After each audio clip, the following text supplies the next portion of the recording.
exclusively used to provide cars for high-ranking government officials in China was a range of electric vehicles. This, the EHS-7, the SU, is a little bit cooler below temperature, so working constantly trying to improve those. The Lotus Emea, and I think this is the Emea R as well, making its way out. Stuart's maximum speed 159 miles per hour.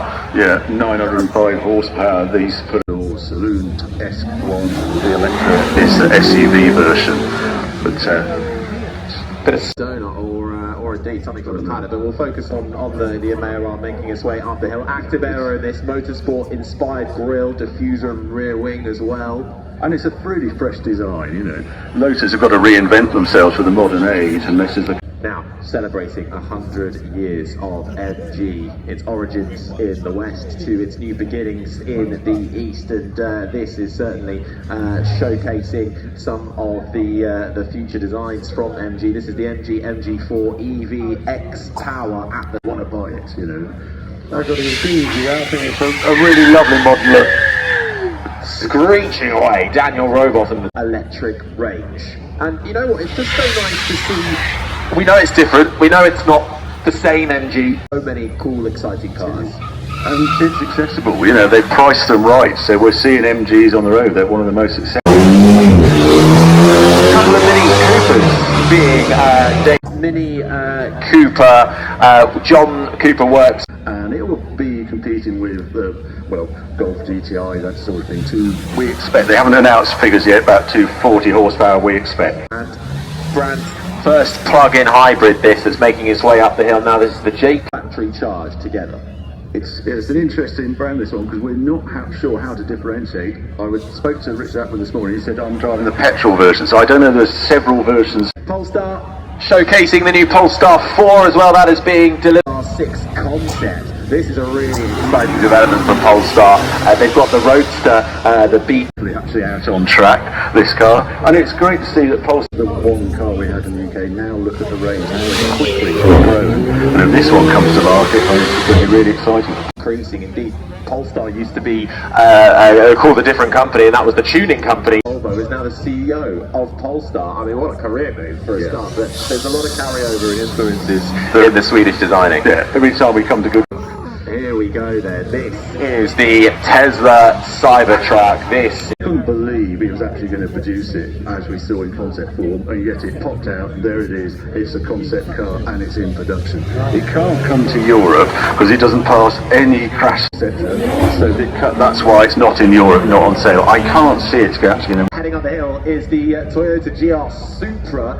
This is a 3-litre turbocharged 6-cylinder engine, 382 horsepower, making its way up now. So have a look out for that.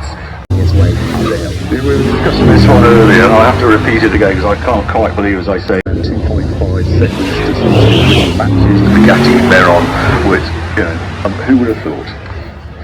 Has a boost mode too. If it's not enough for you, yes, for those extra special moments when you want. That Audi as well, I'm sure. Boost mode, so close to the hay bales.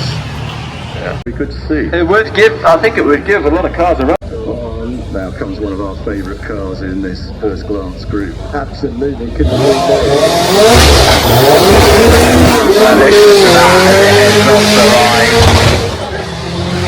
We'll get another chance to do a few moments time.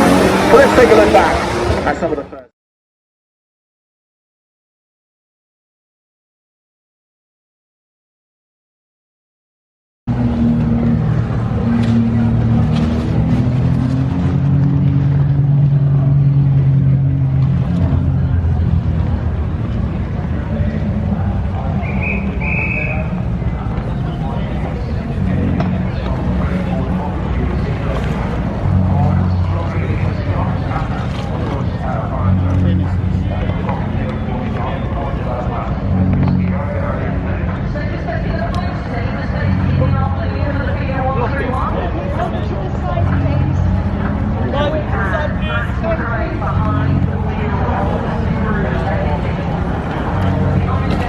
New Capri.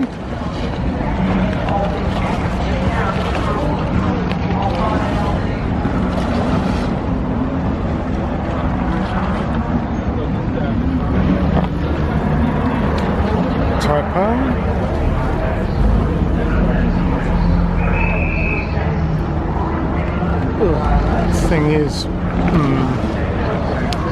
not pleasant on the eye, put it that way. Nor is that either, to be honest.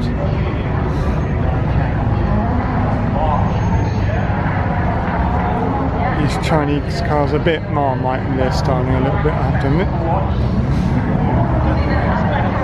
Lotuses do look nice though.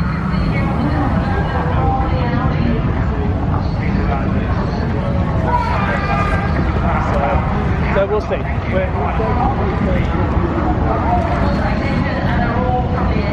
Shame they're electric because they're very pretty looking cars.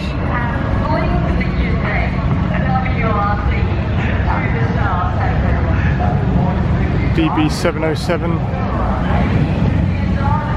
does look rather nice. Updated one as well.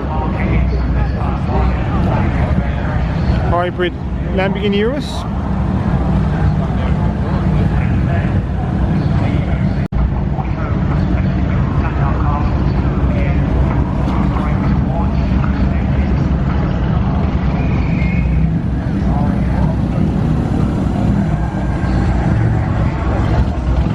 CS.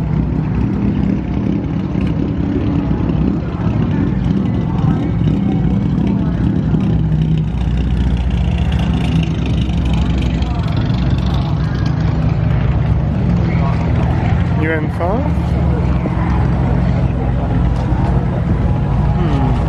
Don't like the back though. I think it's ugly. Another ugly thing. I want another ugly BMW. And another ugly car. Why are so many of these electric cars so bloody ugly?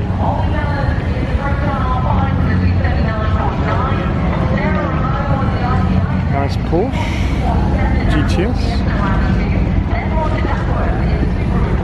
Another boring, bland car.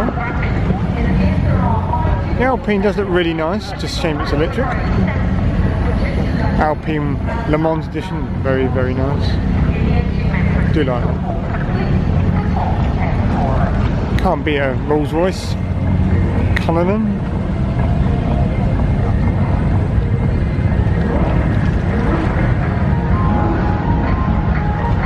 The Cybertruck by Tesla. One giant, great big wedge of electric vehicle.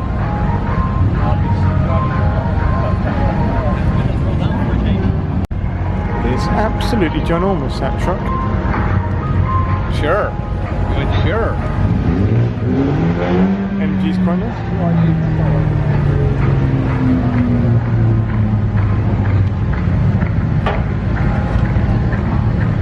Oh, Tom Christensen driving the Audi.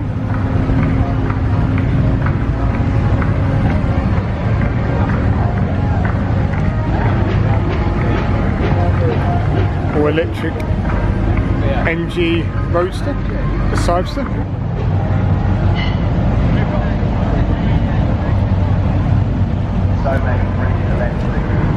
Two new Minis. One petrol, one electric. We are waiting for supercars. That seems to head up the hill. Like the Aston Martin, also. Electric Polestar. Oh, and another electric car.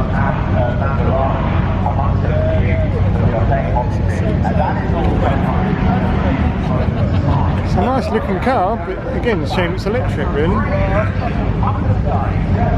Do like the new Mercedes SL.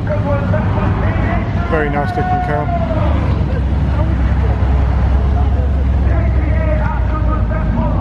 Sounds good as well. Another bland electric car. New Porsche Macan is a very pretty looking car again, shame it's electric. Looks nice in that yellow. Porsche do make good looking cars, I do have to admit. New Yaris, GR Yaris.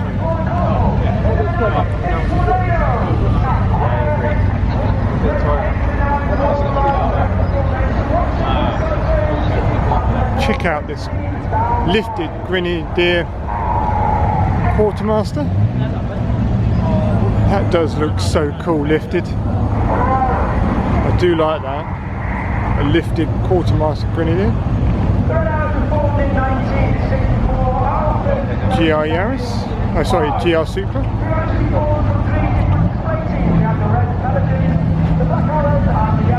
Another boring MG. The new Continental GT does look really nice with those new headlights, I do like that.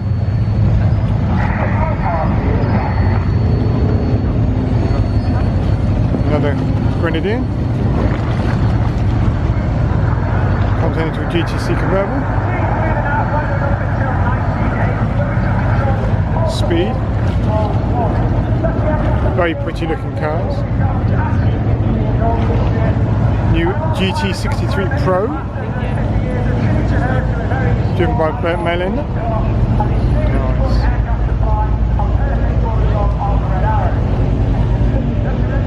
And my favourite one, the Camira Evo 38 037 in the Martini colours, looks so damn cool.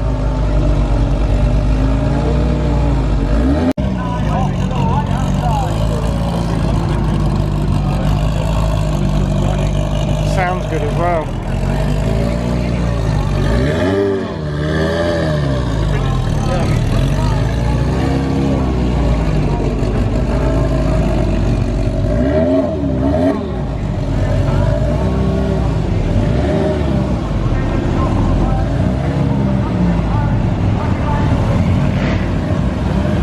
Defender.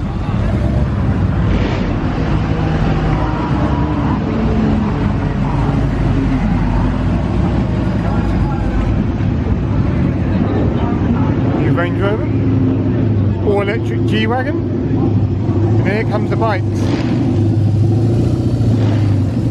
BMW, Aprilia,